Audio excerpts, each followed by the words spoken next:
त्योहार फीके हो गए। होली आ रही है, लगी नहीं रिया की होली जैसा है। दिवाली ग्रहण पड़ता है, चंद्र ग्रहण पड़े, सूर्य ग्रहण पड़े, ग्रहण अगर पड़ता है तो परिवार में शास्त्रों में इसका वर्णन आता है कि गेरू, गेरू मतलब लाल चंदन। कौन सा चंदन? जम के बोलो जरा। लाल चंदन।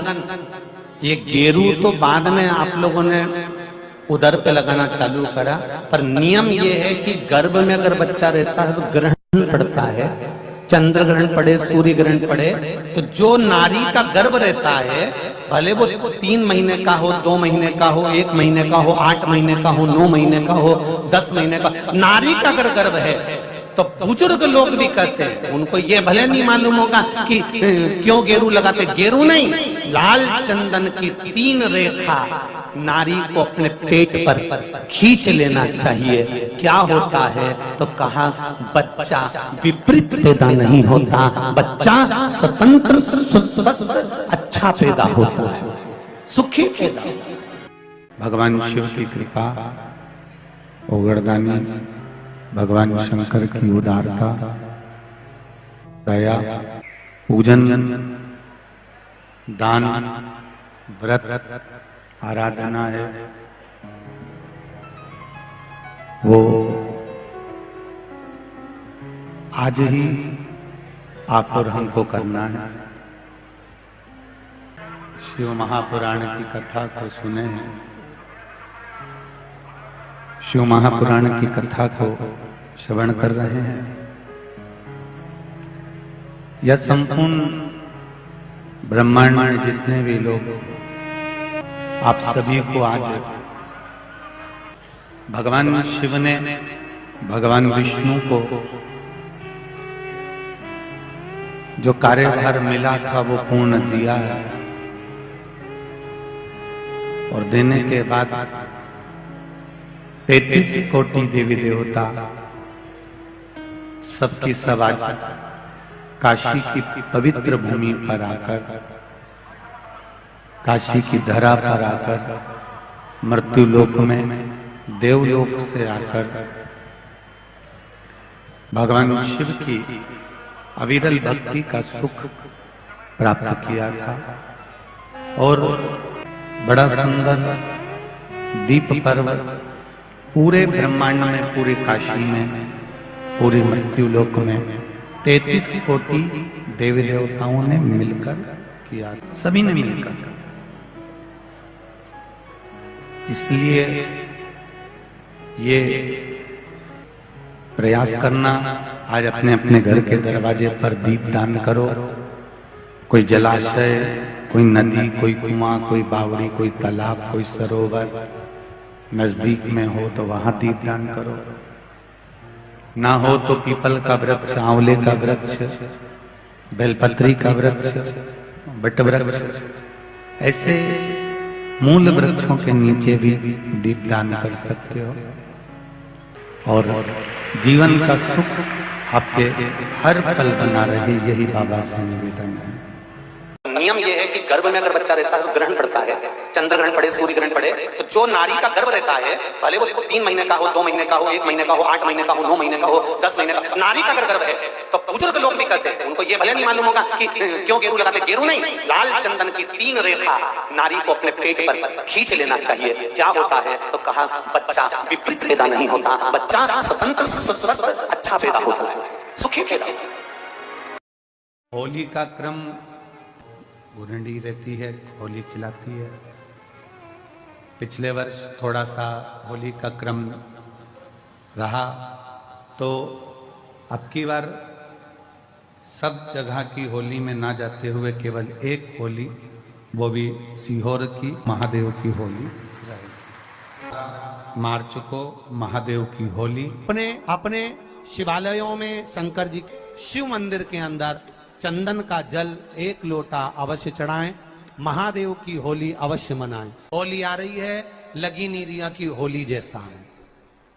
दिवाली आती है तो लगता ही नहीं कि दिवाली जैसा है, राखी आती तो लगता ही नहीं राखी जैसा है। सारे त्योहार फीके हो गए गुरुजी। हमने कहा त्योहार फीके नहीं हुए, त्योहार का कलर फीका नहीं हुआ, त्योहार का रंग फीका नहीं हुआ है, बस त्योहार वही है, गुलाल वही है, मिठाई वही है, गुजिया पपड़िया वही है, खुरमे चकरी वही है, पपड़िया वही है, गुजिया वही है, इंसान वही है।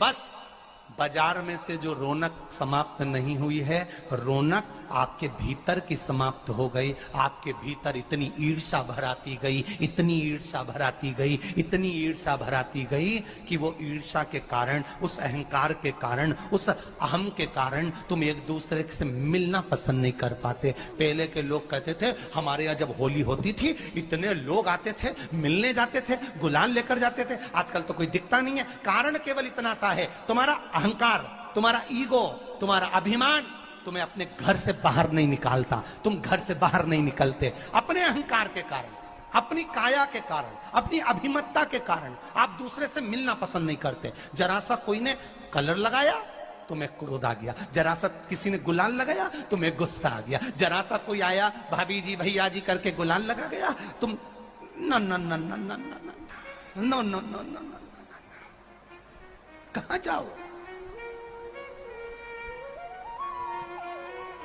इतने वीआईपी हो गए, इतने वीआईपी हो गए, इतने वीआईपी हो गए कि अपने त्योहारों से भी दूर हो गए। मेरा निवेदन है, होली का त्योहार आ रहा है, उस फागुन के त्योहार में मेरा देवाधिदेव महादेव माता पार्वती के साथ होली खेलता है, मेरा कृष्ण कन्हैया राधा रानी के साथ होली खेलता है। आप भी अपने इष्ट मित्रों के साथ होली खेलिए और दिल से खेलिए। अरे सीहोर में, सीहोर जिले में एक होली होती थी। उस होली का नाम हमने पिछली बार बदल दिया था। कौन सी होली कर दी थी? महादेव की होली। पिछली बार हमारे सीहोर जिले में हमेशा होती आई थी वो होली, थोड़ा उसका नाम हमने चेंज कर दिया था, तो उसको महादेव की होली कर दिया था। मेरे सीहोर जिले के रहने वाले सभी रहवासियों से, जिले भर के निवासियों से निवेदन करना चाहूंगा, वो पुरानी होली को बंद कर महादेव की होली नाम दिया गया है। शिव मंदिर में जाना है, चंदन का जल शिव जी को 1 लोटा चढ़ाना। एक बात अपनी जिंदगी में उतार कर रखो, शंकर भगवान को घी का दिया भी लगाओ तो तुम्हारे घर में जो असली घी हो, थोड़ा सा भले 1 पत्ती लगाओ, भले इतनी सी बत्ती जलाओ, पर असली घी की जलाओ। शिव जी को अगर चंदन भी लगा रहे हो तो असली लगाओ। शंकर भगवान को चावल भी चढ़ा रहे हो तो असली चढ़ाओ। शंकर भगवान को अगर अष्टगंध भी चढ़ा रहे हो तो असली चढ़ाओ। केमिकल का कोई चीज मेरे महादेव को मत चढ़ाओ जिससे भगवान शिव की मूर्ति नष्ट हो। ऐसी कोई चीज मेरे महादेव को ना चढ़ाओ। अगर शंकर भगवान के साथ आप होली खेल रहे हो तो चंदन का पानी शंकर भगवान को चढ़ाइए, अष्टगंध का जल भगवान शिव को चढ़ाइए। तो करो तैयारी, आ रहा है त्रिपुंड धारी महादेव की होली। बड़े आनंद के साथ मेरा निवेदन, अपने शिवालयों में, शंकर जी के मंदिरों में, सीहोर जिले के प्रत्येक शिव मंदिर के अंदर चंदन का जल 1 लोटा अवश्य चढ़ाएं, महादेव की होली अवश्य मनाएं। और भाव के साथ 5 मंदिर हम भी जाएंगे, कोई जुलूस नहीं, कोई क्रम नहीं, बस बाबा को आराम से जल चढ़ाना ही एक नियम है और बाबा को जल चढ़ाएंगे। आप सब बड़े आनंद के साथ महादेव की होली का स्मरण करिए। महादेव की होली के दिन और बेलपत्री की जड़ के नीचे जाकर प्रयास करा करो कि लाल चंदन का जल, लाल चंदन को घिसकर कलश में उस चंदन को डालकर जल भरकर उसको बेलपत्री की जड़ के नीचे सींचन करने का प्रयास करा करो। है कि धीरे धीरे कर कर वो दुख समाप्त होगा, वो दुख कटेगा ही। एक बहुत ध्यान देने वाली बात है कि अगर मान लो कि कहीं पैसा अटक गया है, नहीं आ रहा है, बहुत अथक प्रयास कर लिया, चंदन का जो जल होता है ये व्यक्ति के जीवन में जो धन कहीं रुक गया, अटक गया, नहीं दे रहा, बेलपत्री के वृक्ष के नीचे, जड़ के नीचे सींचन करने से वो प्राप्त होता है। अथर्ववेद में वर्णन किया गया कि पीपल के वृक्ष की जो जड़ होती है, बेलपत्री के वृक्ष की जो जड़ होती है और आंवले के वृक्ष की जो जड़ होती है, इसके नीचे स्वर्ग का निवास होता है। किसका निवास है? स्वर्ग का निवास। जहां पर ये वृक्ष होता है और उस वृक्ष के नीचे बैठकर हम जब किस जल का सींचन कर रहे हैं, जैसे अभी आपको कहा था कि जल में अगर लाल चंदन मिला हो और आप बेलपत्री के जड़ में सींचन कर रहे हैं तो लक्ष्मी की आवक बढ़ेगी। कहीं पैसा अपना अटक गया, नहीं आ रहा, आएगा। पीपल की जड़ में इत्र का जल, पीपल की जो जड़ होती है उसमें इत्र का पानी, थोड़ा सा जल उसमें थोड़ा सा इत्र का भाग हो महाराज, और आप भगवान पीपल देव, पिपलेश्वर महादेव का स्मरण कर कर पीपल की जड़ में अगर जल चढ़ा रहे हैं और मान लो शरीर में कोई कष्ट हो गया है, शरीर में कोई रोग हो गया है, कोई मालूम पड़े ये हाथ 4 दिन से दुख रहा है या 4 दिन से ये नस दब गई है या ये कमर दब रही है, तो आप 2-4 दिन कर देखो। कलश के अंदर जल, जल में इत्र का थोड़ा सा भाग, पीपल की जड़ के नीचे आप उसका सींचन करिए पिपलेश्वर महादेव के नाम से। उस जल को थोड़ा सा भाग लेकर आ जाओ उसी में से जो चढ़ाया है, और उस स्थान पर जहां कष्ट है उसको लगाना प्रारंभ करिए। 2 दिन 3 दिन कर देखो। प्रैक्टिकल करने में क्या जाता है? सीहोर वाला महाराज झूठ बोल रहा हो तो कभी कभी अगर ऐसा लगे जीवन में कि दुख बहुत ज्यादा आ गया है, बहुत तकलीफ आ गई है, सीहोर में महादेव की होली मनाई जाएगी, जिसमें सभी लोग अपने अपने शिवालय में जाकर 1 लोटा चंदन का जल शिव मंदिर में समर्पित करेंगे। सीहोर के निवासी, सीहोर के रहवासी 5 मंदिर, चमत्कालेश्वर मंदिर, गुप्तेश्वर मंदिर, बड़ा बाजार मंदिर, शुक्ला मंदिर और मनकामेश्वर मंदिर में हम भी सीहोर में जाएंगे 9 तारीख को सुबह 10 बजे चमत्कालेश्वर मंदिर से।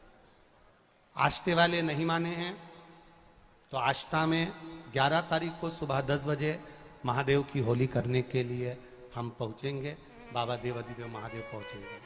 तो सीहोर वालों और आष्टा वालों करो तैयारी, आ रहा है त्रिपुंड धारी महादेव की होली बड़े आनंद के साथ। मेरा निवेदन सीहोर के आसपास के रहवासियों से, आष्टा के आसपास के रहवासियों से कि सीहोर जिनको महादेव की होली का आनंद लेना है वो भगवान शिव की भक्ति अपने अपने शिवालय में जाकर, मेरे सीहोर नगर के सारे निवासियों से कहना, सीहोर जिले के वासियों से कहना, हमारा आना मूल नहीं है। ये तो 5 मंदिर जाते हैं, एक नियम है, नहीं तो उसका कोई शोभा यात्रा या जुलूस का क्रम नहीं। 5 मंदिर में जाकर शंकर भगवान को चंदन का जल चढ़ाना, ये मूल है। महादेव से होली खेलना। आप भी भगवान शंकर के मंदिर जाइए और महादेव को 1 लोटा चंदन का जल अवश्य चढ़ाइए। जो सीहोर जिले के निवासी हैं उनसे कहना है। बाकी क्या आप लोग तो होली बाबा के साथ मनाते ही हैं, जैसा मनाते हैं वैसा ही क्रम आप लोग रखिए। हर हर महादेव।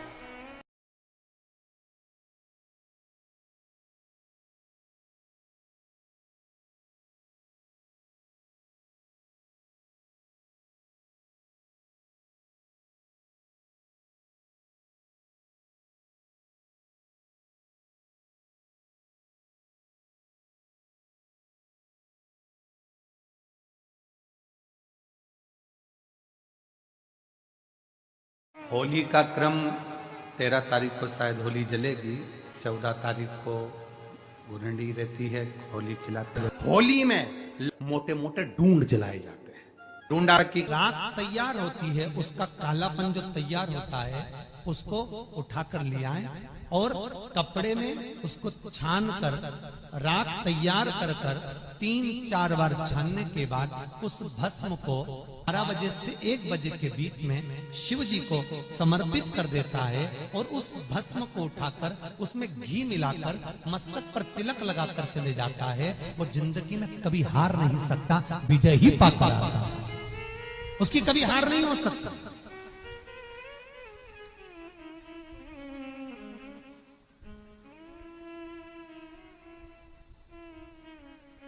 वो कभी हार नहीं सकता।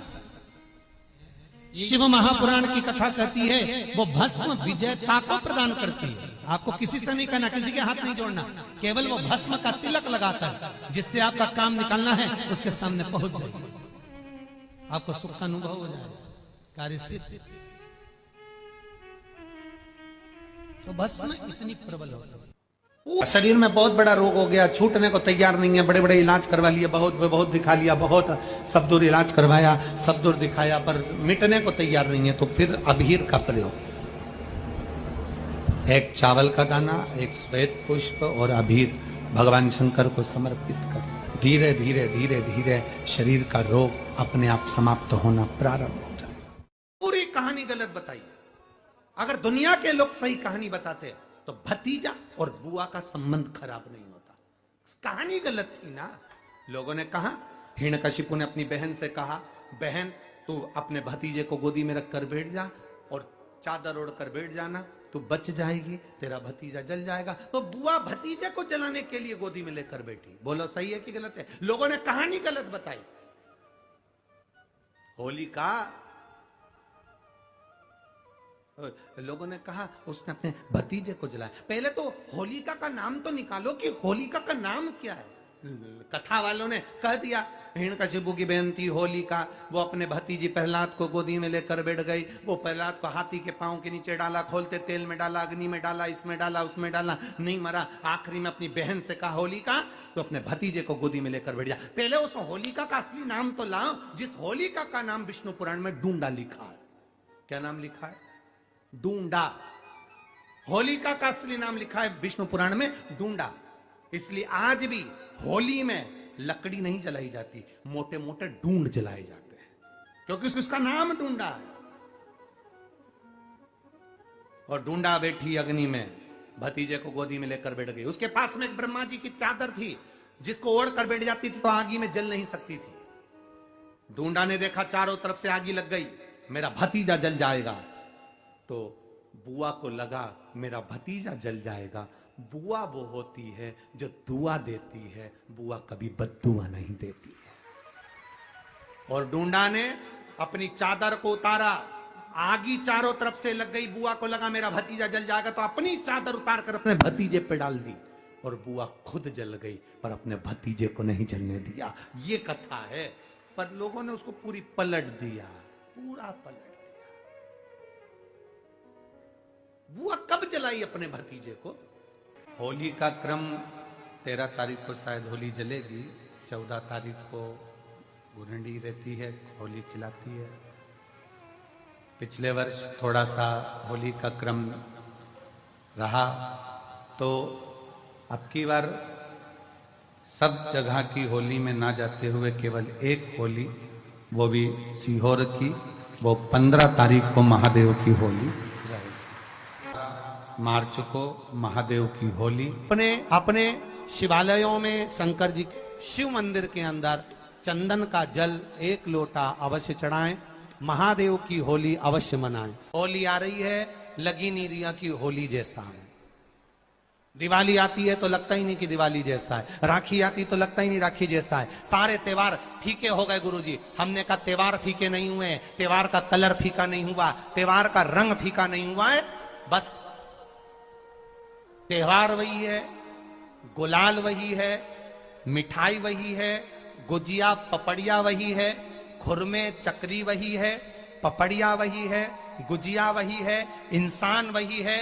बस बाजार में से जो रौनक समाप्त नहीं हुई है, रौनक आपके भीतर की समाप्त हो गई। आपके भीतर इतनी ईर्ष्या भराती गई, इतनी ईर्ष्या भराती गई, इतनी ईर्ष्या भराती गई कि वो ईर्ष्या के कारण, उस अहंकार के कारण, उस अहम के कारण तुम एक दूसरे से मिलना पसंद नहीं कर पाते। पहले के लोग कहते थे हमारे यहाँ जब होली होती थी इतने लोग आते थे, मिलने जाते थे, गुलाल लेकर जाते थे। आजकल तो कोई दिखता नहीं है। कारण केवल इतना सा है, तुम्हारा अहंकार, तुम्हारा ईगो, तुम्हारा अभिमान तुम्हें अपने घर से बाहर नहीं निकालता। तुम घर से बाहर नहीं निकलते अपने अहंकार के कारण, अपनी काया के कारण, अपनी अभिमतता के कारण आप दूसरे से मिलना पसंद नहीं करते। जरा सा कोई ने कलर लगाया तुम्हें क्रोध आ गया, जरा सा किसी ने गुलाल लगाया तुम्हें गुस्सा आ गया, जरा सा कोई आया भाभी जी भैया जी करके गुलाल लगा गया, तुम न न न न न न न न न न,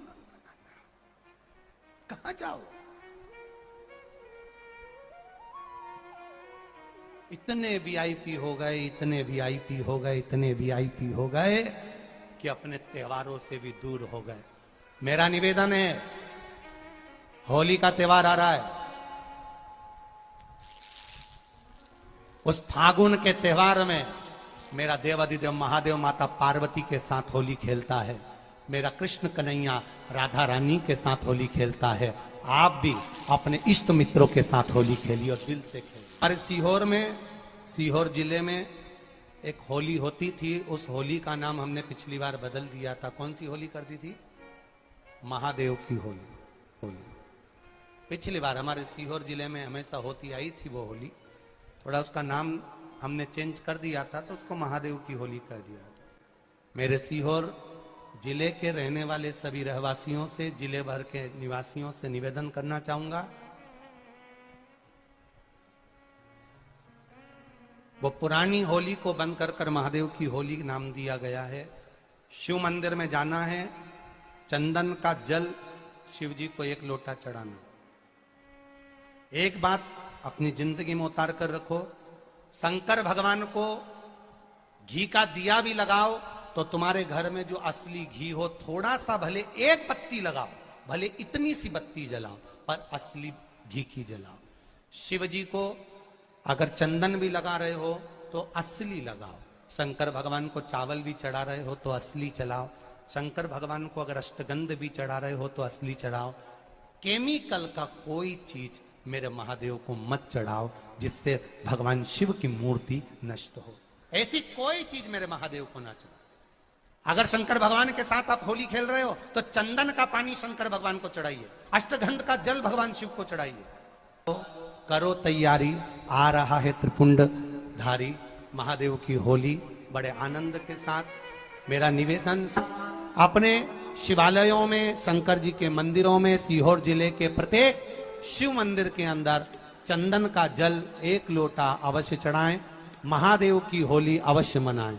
और भाव के साथ 5 मंदिर हम भी जाएंगे, कोई जुलूस नहीं, कोई क्रम नहीं, बस बाबा को आराम से जल चढ़ाना ही एक नियम है और बाबा को जल चढ़ाएंगे। आप सब बड़े आनंद के साथ महादेव की होली का स्मरण करिए। महादेव की होली के दिन बेलपत्री की जड़ के नीचे जाकर प्रयास करा करो कि लाल चंदन का जल, लाल चंदन को घिसकर कलश में उस चंदन को डालकर जल भरकर उसको बेलपत्री की जड़ के नीचे सींचन करने का प्रयास करा करो। है कि धीरे धीरे कर कर वो दुख समाप्त होगा, वो दुख कटेगा ही। एक बहुत ध्यान देने वाली बात है कि अगर मान लो कि कहीं पैसा अटक गया है, नहीं आ रहा है, बहुत अथक प्रयास कर लिया, चंदन का जो जल होता है ये व्यक्ति के जीवन में जो धन कहीं रुक गया, अटक गया, नहीं दे रहा, बेलपत्री के वृक्ष के नीचे, जड़ के नीचे सींचन करने से वो प्राप्त होता है। अथर्ववेद में वर्णन किया गया कि पीपल के वृक्ष की जो जड़ होती है, बेलपत्री के वृक्ष की जो जड़ होती है और आंवले के वृक्ष की जो जड़ होती है, इसके नीचे स्वर्ग का निवास होता है। किसका निवास है? स्वर्ग का निवास। जहां पर ये वृक्ष होता है और उस वृक्ष के नीचे बैठकर हम जब किस जल का सींचन कर रहे हैं, जैसे अभी आपको कहा था कि जल में अगर लाल चंदन मिला हो और आप बेलपत्री के जड़ में सींचन कर रहे हैं तो लक्ष्मी की आवक बढ़ेगी।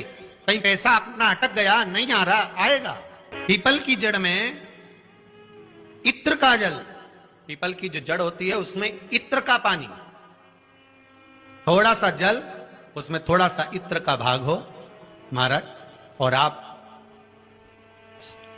भगवान पीपल देव, पीपलेश्वर महादेव का स्मरण कर कर पीपल की जड़ में अगर जल चढ़ा रहे हैं और मान लो शरीर में कोई कष्ट हो गया है, शरीर में कोई रोग हो गया है, कोई मालूम पड़े ये हाथ 4 दिन से दुख रहा है या 4 दिन से ये नस दब गई है या ये कमर दब रही है, तो आप 2-4 दिन कर देखो। कलश के अंदर जल, जल में इत्र का थोड़ा सा भाग, पीपल की जड़ के नीचे आप उसका सींचन करिए पीपलेश्वर महादेव के नाम से। उस जल को थोड़ा सा भाग लेकर आ जाओ उसी में से जो चढ़ाया है, और उस स्थान पर जहां कष्ट है उसको लगाना प्रारंभ करिए। 2 दिन 3 दिन कर देखो। प्रैक्टिकल करने में क्या जाता है? सीवर वाला महाराज झूठ बोल रहा हो तो कभी कभी अगर ऐसा लगे जीवन में कि दुख बहुत ज्यादा आ गया है, बहुत तकलीफ आ गई है, तो लाल चंदन को घिसकर उस लाल चंदन का लेपन भगवान शंकर पर कर कर फिर पानी चढ़ाओ। अगर कोई संकट भारी है और निकट रहा, जैसे किसी नारी का गर्भ नहीं ठहर रहा, 15 साल हो गए, 20 साल हो गए, 25 साल, जैसे इसने लिखा एक माता ने कि 18 साल की बेटी हो गई थी पर संतान में पुत्र नहीं, तो उसने भाव से कथा सुनी। ऐसे आपके भीतर अगर 20 साल हो गए, 25 साल हो गए, 30 साल हो गए, संतान का सुख ही नहीं है, लाल चंदन का लेपन बाबा भोलेनाथ पर करना प्रारंभ करो। पीठिका पर लाल चंदन का लेपन करना प्रारंभ करो। लाल चंदन से बाबा का श्रृंगार करना प्रारंभ करो। एक बेलपत्री पर लाल चंदन, दोनों पत्ती नीचे वाली, जो नीचे की जो 2 पत्ती होती है, इस पे लाल चंदन, और बीच वाली पत्ती पर पीला चंदन लगाकर बाबा के शिवलिंग को समर्पित करिए। बाबा से प्रार्थना करिए, रोज प्रार्थना करो। परंतु एक बात का स्मरण रहे, 25 साल हो गए, 20 साल हो गए, 30 साल हो गए, संतान नहीं, तो पहले जल से अभिषेक कराना, अभिषेक कराकर उस जल का आचमन करने के बाद हाथ को खासा करना, धोना, उसके बाद में फिर वापिस बाबा का स्नान कराओ, फिर चंदन का लेपन कराओ, फिर 1 लोटा जल चढ़ाकर बाबा का स्नान कराओ। बाबा का बड़ा सुंदर भाव से लाल चंदन से जो अभिषेक करता है, बाबा को लेपन कर कर फिर जल चढ़ समर्पित करता है, निश्चित है उसकी गोदी मेरा देव अधिदेव महादेव जरूर भरता है। ये निश्चितता है।